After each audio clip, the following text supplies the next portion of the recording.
మంచిది. మత్తయి సువార్త 13వ అధ్యాయము 45వ వచన భాగాన్ని చదవండి. మరియు పరలోక రాజ్యము మంచి ముత్యములను కొనవెదుకుచున్న వర్తకుని పోలి ఉన్నది. అతడు అమూల్యమైన ఒక ముత్యమును కనుగొని పోయి తనకు కలిగినదంతయు అమ్మి దాని కొనును అని రాస్తూ ఇదే 13వ అధ్యాయము 11వ వచనములో ఒక మాట అంటూ ఉన్నాడు. పరలోక రాజ్య మర్మములు ఎరుగుట మీకు అనుగ్రహింపబడి ఉన్నది. దేవునికి స్తోత్రం, హల్లెలూయా. మంచి మాట ఇది. ఏంటి ఆ మాట అంటే, పరలోక రాజ్యమును గూర్చినటువంటి మర్మములు తెలుసుకొనుట, మర్మములు ఎరుగుట మీకు అనుగ్రహింపబడి ఉన్నది. కాబట్టి ఆ మర్మములు ఏమిటో ఈ సమయంలో మనము ధ్యానము చేద్దాం. ఇక్కడ పరలోక రాజ్యానికి అనేక పోలికలను చెబుతూ మనము చదివినటువంటి 45వ వచనములో పరలోక రాజ్యమేమో వర్తకుడని, పరలోక రాజ్యము ఒక వర్తకుడై ముత్యములు లేక మంచి ముత్యములు ఎక్కడ దొరుకుతాయా అని చెప్పి ఈ వర్తకుడు వెతకుచూ ఉన్నాడు. ఎక్కడ ముత్యము దొరుకుతుంది, దాన్ని తీసుకుని వెళ్ళి పరలోక రాజ్యములో పెట్టాలి, దాన్ని తీసుకుని వెళ్ళి పరలోక రాజ్యములో పెట్టాలి. మనకి కోహినూరు వజ్రము ఈ ప్రపంచానికి ఒకే ఒక కోహినూరు వజ్రం. అది ఎక్కడ దొరికిందో ఎవరికైనా తెలుసా అండి? అది ఎక్కడ కోహినూరు వజ్రం? చదువుకున్న పిల్లలకు బాగా నెల్లూరు జిల్లాలో గ్రామాన్ని మర్చని అని నెల్లూరులో దొరికిందంటే కోహినూరు వజ్రం. దాన్ని బ్రిటిష్ వారు తీసుకుని వెళ్ళి లండన్ మ్యూజియంలో పెట్టారు. బ్రిటిష్ వారి టైం చూసారు. అరుదైనటువంటి ఆ వజ్రము ప్రపంచము మొత్తంలోనే నెల్లూరులో దొరికిందంటే ఎంత ఆశ్చర్యంగా ఉంది మనకి. వాటి గురించి అనేకమైనటువంటి డాక్యుమెంటరీలు ఉన్నాయి, వజ్రాల గురించి, ముత్యాల గురించి. ఒక డాక్యుమెంటరీలో అంటాడు, వజ్రం అనేది బొగ్గు నుండి తయారవుతాడు. వజ్రం అనేది బొగ్గు నుండి. ఒక బొగ్గు పర్వత శిఖరముల యొక్క ఆ యొక్క బండల పేట్ల మధ్యలో ఉండి కొన్ని వేల సంవత్సరాలు, లక్షల సంవత్సరాలు దానికి ఎండ తగిలి, ఉష్ణోగ్రత తగిలి ఆ బొగ్గే ఒక వజ్రంగా మారిపోతాడు. ఇది సైంటిఫిక్ గా చెప్పిందండి, నేనేమి గెస్ చెప్పట్లేదు. వజ్రాలు ఎలా తయారవుతాయనే దాని గురించి ఇదొక పద్ధతిలో చెప్పడం జరిగింది. అలాగే మన ఏంటంటే ఇది తాజ్మహల్ కట్టినప్పుడు కూడా ప్రపంచంలో అరుదైనటువంటి రాళ్లను, చిన్న చిన్న రాళ్లను తెచ్చి నూరి ఆ పిండితో వాటికి పెయింటింగ్ చేసినట్లుగా మరి దాని గురించి కారణాలు చెప్తూ ఉన్నారు. కాబట్టి ఏది ఏమైనప్పటికీ ఇక్కడ పరలోక రాజ్యము ఒక వర్తకుడిగా ఉండి ముత్యములు కొనాలి, ముత్యములను వెతుకుతూ ఉన్నట్లుగా మనము చూస్తూ ఉన్నాం. అయితే ఈ లోకములో ముత్యాలు ఎక్కడ దొరుకుతాయి? పరలోక రాజ్యానికి లేకపోతే పరలోకానికి కావలసినటువంటి ముత్యములు ఏ విధంగా ఉంటాయి అనే దాన్ని ధ్యానించే ముందు దానికి సంబంధించినటువంటి మరొక వచన భాగము మత్తయి సువార్త 7వ అధ్యాయము 6వ వచనంలో రాయబడింది. మత్తయి సువార్త 7వ అధ్యాయము 6వ వచన భాగం. పరిశుద్ధమైనది కుక్కలకు పెట్టకుడి, మీ ముత్యములను పందుల ఎదుట వేయకుడి. సరిపోతుంది. పరిశుద్ధమైనది కుక్కలకు పెట్టకుడి. మీ ముత్యములను పందుల ఎదుట వేయకుడి. మీ ముత్యములు అనగా మనకివ్వబడినటువంటి ఈ దేవుని వాక్యము, లేకపోతే ఈ యొక్క దేవుని మాటలు, ఇవేంటివి? ముత్యములు. ఈ ముత్యములు ప్రభునందు ప్రియులారా, చాలా మందికి ఇవి ముత్యములు అని తెలియట్లేదు. ఈ ముత్యములను పందుల ఎదుట వేయొద్దు. అంటే ఈ వాక్యాన్ని అర్థం చేసుకోని వారి, ఈ వాక్యాన్ని తృణీకరించే వారి ఎదుట, ఈ వాక్యాన్ని అసహించుకునే వారి ఎదుట వీటిని వేయవద్దు. ఒకవేళ వేసినట్లయితే వాటిని త్రొక్కి వేస్తారు అని అక్కడ వాక్యములో రాయబడదు. ఎందుకంటే వీటి విలువ పందులకు తెలియదు. ముత్యముల విలువ పందులకు తెలియదు. ప్రభునందుకు అదేదో ఆ పదార్థం అనుకుంటారు, కానీ అది ముత్యమన్న సంగతి దానికి తెలియదు. ఈ దేవుని మాటలు కూడా ముత్యములు అనే సంగతి క్రైస్తవులకు తప్ప వేరే వారికి తెలియట్లేదు. వేరే వారికి తెలియట్లేదు. కాబట్టి ఈ యొక్క ముత్యములు, ఈ వాక్యం అనే ముత్యముల ద్వారా ఎవరైతే నింపబడతారో, ఎవరైతే నరనరాన్న ఈ వాక్యాలను నింపుకుంటారో, ఎవరైతే ఈ వాక్యములతో నింపబడతారో వారు ఒక ముత్యముగా మారిపోతారు. దేవునికి స్తోత్రం చెల్లించండి. హల్లెలూయా. నిజమంటారా? ఈ మాట నిజమంటారా అంటే సైన్స్ పరంగా తెలియజేసింది ఏంటంటే, మనం మన బాడీకి ఎక్కువ దేన్నైతే ఇస్తామో ఆ విధంగా మన బాడీ మారిపోతుంది. ఉదాహరణ, మనం చిన్నప్పటి నుంచి తీపి తినడం కంటిన్యూ చేస్తున్నాడు. తీపి తీపి తీపి తిని తిని తిని మన బాడీ ఏమైపోద్ది? తీయగా అయిపోద్ది. అదే షుగర్. కొంతమంది తల్లిదండ్రులకు ఉందండి, వంశపారంపర్యంగా వచ్చిందంటారు. అది కరెక్టే. ఉప్పు ఉన్నదండి, ఉప్పుని ఎక్కువగా చాలా మంది ఇష్టపడతారు. ఆ ఉప్పు కూడా ఎక్కువగా తిని తిని తిని తిని మన శరీరం అంతా కూడా ఉప్పుగా మారిపోతే ఏ వ్యాధి వస్తుంది? బీపీ, హై బీపీ వస్తుంది. అలాగే మన బాడీకి ఎక్కువ గ్యాస్ అందించే పదార్థాలు తిని తిని తిని ఎలా ఏమైపోయిందంటే శరీరం అంతా గ్యాస్మయమైంది.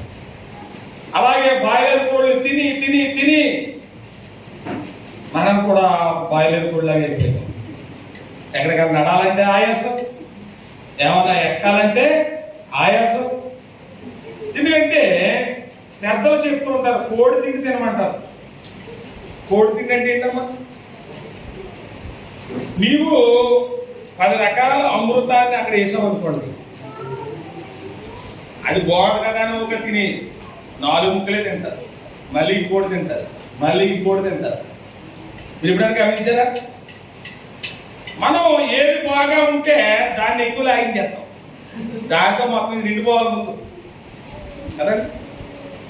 కాబట్టి ప్రభునందు ప్రియులారా, దేనితో మనం నింపుకుంటే ఆ విధంగా మన బాడీ మారిపోతూ ఉన్నప్పుడు, వాక్యముతో మనం నింపబడిపోతే మనమే ఒక ముత్యములా మారిపోతాము.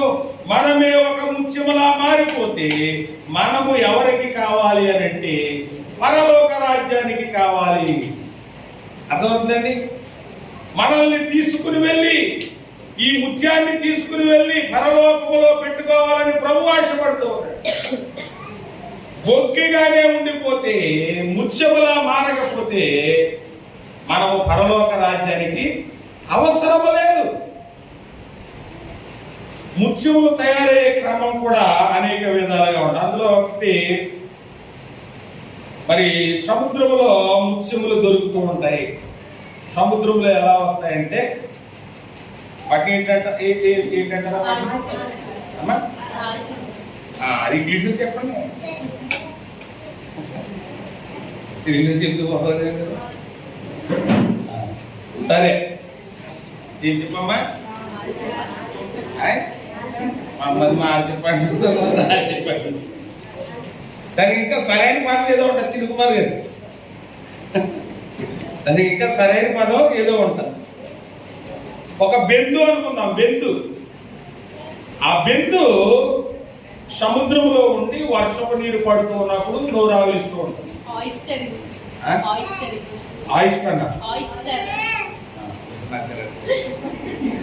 స్తోత్రం. అది సముద్రంలో చాలా నీరు ఉంది, అయినప్పటికీ పైనుంచి ఇచ్చేటటువంటి ఆ వర్షపు నీరు బిందువుల కొరకు తేలుతూ ఉంటుంది. ఒకవేళ ఆ వర్షపు నీటి బిందువు డైరెక్ట్ గా గనక ఆ బిందు నోట్లో పడితే ఆ బిందు ఆ నోటిని క్లోజ్ చేసినప్పుడు దానిలో ఉన్నటువంటి ఆ మాంసపు మొత్తంతా కూడా ముత్యములా మారిపోతాయి. ఇది సైంటిఫిక్ గా చెప్పిన మాట, నేను చెప్పింది కాదు. ఆ బిందులో ఉన్న మాంసము ఏ విధంగా మారిపోద్ది? ముత్యముగా మారిపోద్ది. అందుకే సముద్రంలో వీటిని వెతికి బెందులను ఓపెన్ చేసి అందులో ముత్యం ఉందేమని చూసి ఆ విధంగా ముత్యాలను వాళ్ళు సంపాదించడం జరుగుతుంది. అది పైనుంచి పడే నీటి బిందువులు తాగక ముందు దానిలో ఉన్నది మాంసం ముద్దే, విలువలేనిది. ఎప్పుడైతే ఆ నీటితో దీని యొక్క మాంసము అనుసంధానం అయిందో అది ఒక విలువైనటువంటి పదార్థముగా మారిపోతుంది. అలాగే పరలోకము నుండి వచ్చినటువంటి ఈ వాక్యము భూమి మీద ఉన్నటువంటి ఈ యొక్క బెందు లాంటి మనలోనికి వస్తే మనము ఒక ముత్యములా మారిపోతాము. ఆ బెందు అంటే ముత్యములా మారపోతే దాని పరిస్థితి ఏంటి? తర్వాత ఆ బెందును కాల్చి ముగ్గు తయారు చేస్తారండి, సున్నం తయారు చేస్తారు. అయితే మార్పు చెందితే ఒక విలువైన వస్తువుల మ్యూజియంలోకి వెళ్తుంది. మార్పు చెందకపోతే సమాధులు, మీరు సున్నము కొట్టిన సమాధులు అంటాడు, ఒక సున్నముగా మారుతారు. క్రైస్తవ జీవితం కూడా అంతే, మనిషి జీవితం కూడా అంతే. అందుకే ఫిలిప్పీ పత్రిక 3వ అధ్యాయము 21వ వచ్చిన భాగాన్ని చూడండి. ఫిలిప్పీ పత్రిక 3వ అధ్యాయము 21వ వచ్చిన భాగం. సమస్తమును తనకు లోపరచుకొన జాలిన శక్తిని బట్టి ఆయన మన దీన శరీరము తన మహిమ గల శరీరమునకు సమరూపము గలదానిగా మార్చును. దేవునికి స్తోత్రం. హల్లెలూయా, హల్లెలూయా. ప్రైజ్. ఏంటండి? ఆయన సమస్తము తనకు లోపరుచుకొన జాలిన శక్తిని బట్టి ఆయన మన దీన శరీరమును, సరే, మన దీన శరీరమును మహిమ గల శరీరమునకు సమరూపము గల దానిగా మారుస్తాడు. మన దీన శరీరము దేవుని యొక్క మహిమ గల శరీరముగా మార్చబడాలి. అలా మార్చబడినప్పుడే మనకి పునరుద్ధానం కలుగుద్ది. మహిమ శరీరంగా మనం మార్పు చెందుతాం, పరలోకములో జీవిస్తాం.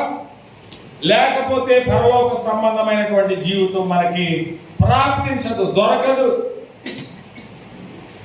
కాబట్టి ప్రభునందు ప్రియమైనటువంటి సహోదరి సహోదరులారా, మూలవాక్యానికి వెళ్ళినట్లయితే, మరియు పరలోక రాజ్యము మంచి ముత్యములను కొనవెదుకుచున్న వర్తకుని పోలి ఉన్నది. అతడు అమూల్యమైన ఒక ముత్యమును కనుగొని పోయి తనకు కలిగినదంతయు అమ్మి దానిని కొనును.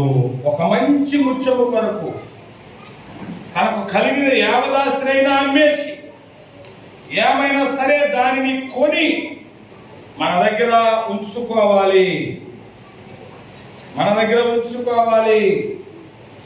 కొన్ని పదార్థాలు, కొన్ని వస్తువులు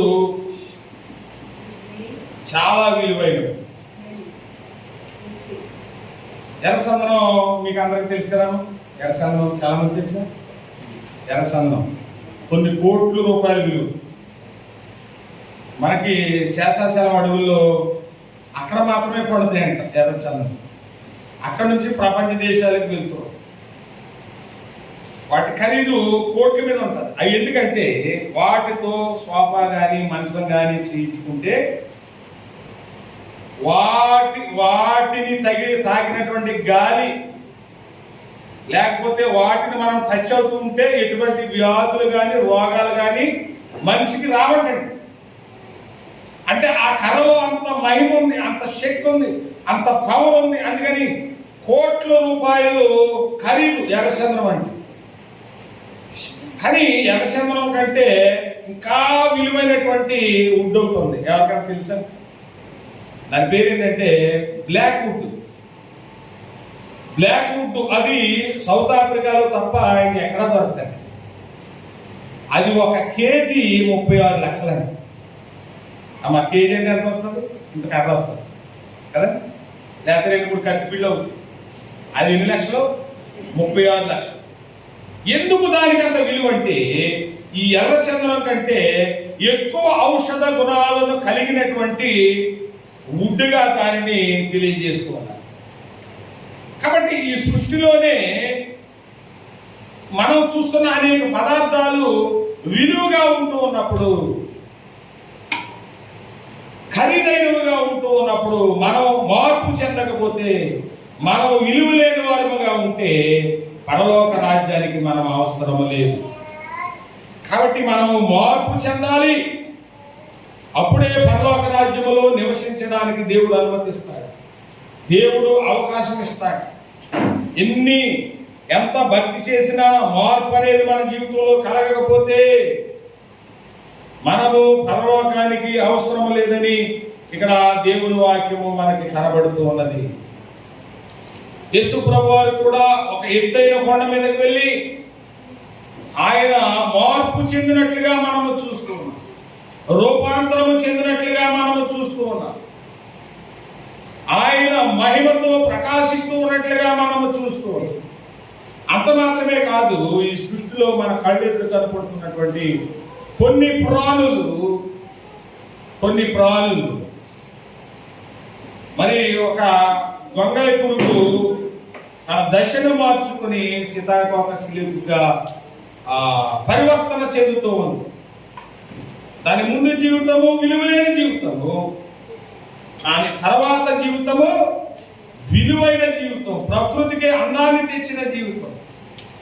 అనేక పుష్పాలు పుష్పించాలంటే అనేక చెట్టులు మరి ఫలించాలంటే తేనెటీగ, ఈ సీతాకోక సిలుక, బటర్ఫ్లై అంటారు కదా, చాలా అవసరం అండి. దీని మీద వాలి ఇంకో దాని మీద వాలితే దీన్ని ఉన్నాయి వెళ్ళి దాని వంటిది. ఆ విధంగా పరివర్తన చెంది ఆ తేనె అభివృద్ధి అవుతుంది, లేకపోతే ఫలాలు పండుతున్నాయి రకరకాలుగా. కాబట్టి మన కళ్ళు ముందే ఇలాంటి ప్రాణులు పరివర్తన మార్పు చెందుతూ ఉన్నప్పుడు మనము మార్పు చెందకపోయినట్లయితే మనము విలువ లేని వారుగానే ఉంటాము. కాబట్టి ఈ వాక్యము ద్వారా ప్రతి ఒక్కరూ జాగ్రత్తగా మనసు పెట్టి ఆలోచన చేసి, అవును నేను ఒక విలువైన వ్యక్తిగా, నేను ఒక విలువైన దానిగా, నేను ఒక విలువైన వాడిగా మారాలంటే ఏం చేయాలి? ఈ వాక్యమును పూర్తిగా మన నరనరాల్లో జీవించుకోవాలి, మనలో ఉండాలి. ఎక్కడ ఏ వచనం అడిగినా మనం చెప్పగలగాలి, వాక్యముతో నిండిపోవాలి. ప్రభునందు ప్రియులారా, ఆ విధంగా అయినప్పుడు మనమే ముత్యముగా మారతాము అని దేవుని యొక్క వాక్యము సెలవిస్తుంది. కాబట్టి ఈ మాటలను బట్టి మరి ముత్యముగా మారడానికి పరలోక రాజ్యం అనే వర్తకుడు మనలను కొనడానికి అర్హమైనటువంటి వారముగా మనము మార్పు చెందాలి. రాయబడి ఉంది, ముత్యం అంటే అమూల్యమైన ముత్యం. ఏంటండి? ముత్యములలో అమూల్యమైనది అంటే చాలా విలువైనది. ఒక అమూల్యమైనటువంటి ముత్యముగా మనము మార్పు చెందాలనేది దేవుడు కోరుకుంటున్నాడు. మార్పు చెందాలని ప్రభు ఆశపడుతున్నాడు. ఆ మార్పు అనేది మనలో ప్రతి ఒక్కరిలోనూ కూడా. మీరు అనుకోవచ్చు, మేము ఎంతో కాలం అయిందండి రక్షింపబడి, ఎన్నో సంవత్సరాలు అయిందండి బాప్తిస్మం తీసుకుని, మేము అన్ని విధాల మరి వాక్య ప్రకారం మంచిదే, కానీ ఇంకా సరిపోదు. ఈ విశ్వాసం సరిపోదు, ఈ భక్తి సరిపోదు, ఈ ప్రార్థన సరిపోదు. ఇంకా మీ విశ్వాసము అధికమవ్వాలి. శిష్యులు ఎలా ప్రార్థించారు? యోహాను సువార్త అనుకుంటాను, లూకా సువార్త 9వ అధ్యాయమా. శిష్యులు ఎలా ప్రార్థించారంటే,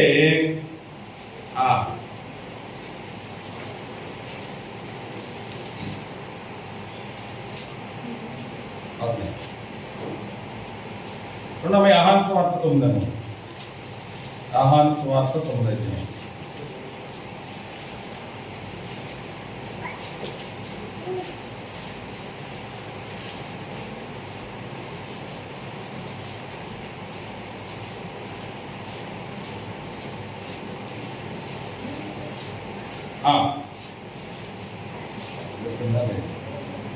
శిష్యులు ప్రార్థిస్తారు, ప్రభువా మా విశ్వాసమును వృద్ధి పొందించుము.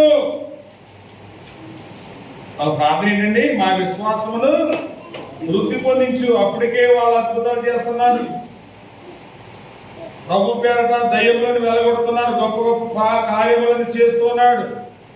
అయినప్పటికీ వాళ్ళు ఏమంటున్నారు? ఈ విశ్వాసం మాకు సరిపోదు, ఈ భక్తి మాకు సరిపోదు, మా విశ్వాసమును 17వ అధ్యాయం లూకా సువార్త 5వ, లూకా సువార్త 17:5. ఈ మాట అండర్లైన్ చేసుకుని గుర్తుంచుకోవాలి. అపోస్తులు మా విశ్వాసం వృద్ధి పొందించమని, మా విశ్వాసాన్ని ఇంకా డెవలప్ చేసుకోవాలంట, మా విశ్వాసాన్ని ఇంకా వృద్ధిపరచాలనుకుంటున్నాం అని ప్రభుకి విజ్ఞాపన చేసుకున్నారు, ప్రభువుని వేడుకుంటూ ఉన్నారు. కాబట్టి ప్రభువుని ప్రియులారా, మరి మీ నీతి శాస్త్రుల నీతి కంటేను పరిచయుల నీతి కంటేను అధికము కాని ఎడలా అంటాడు. అంటే శాస్త్రులకి పరిచయులకి నీతి ఉంది, అధికమైన నీతి వారికి లేదు. అయితే మనకు అధికమైన నీతి కావాలి, అధికమైన విశ్వాసము కావాలి, అన్ని అధికముగా ఉండాలి మనకి. అలాంటప్పుడే ఒక ముత్యముగా, గుణవత్తైన స్త్రీ గురించి చెప్తాడు కదండి, ఎన్ని లక్షణాలు చెప్తాడు అక్కడ? ఒక 7-8 చెప్తాడండి గుణవత్తైన స్త్రీలో ఉండేటటువంటి లక్షణాలు. ఆమె ప్రక్కన అండి ముత్యము కూడా ఎందుకు పని చేయదు, అది ముత్యము కంటేను అమూల్యమైనది. ముత్యాన్ని చూసారా, ముత్యాన్ని మించిపోయి విలువైనటువంటి వ్యక్తిగా మారిపోయింది ఒక స్త్రీ. ముత్యాన్ని పక్కన పెట్టి ఈమెను ఎక్కడ పెడితే ఈమె విలువ ఎక్కువ అక్కడ వాక్యం ద్వారా. కారణం ఏంటంటే ఆమెలో ఉన్నటువంటి క్రియలు, ఆమెలో ఉన్నటువంటి పనులు, ఆమెలో ఉన్నటువంటి లక్షణాలను బట్టి ఆమె ఒక విలువైన వస్తువుగా పరిగణించబడుతున్నది. కాబట్టి మనము కూడా ఈ వాక్యం ద్వారా మార్పు చెందాం, ప్రభు కొరకు ఒక ముత్యముగా తయారవుతాం, పరలోకములో ఉంచబడదాం. దేవుడి మాటలు మన వెనుకడిలో దీవించి ఆశీర్వదించును గాక.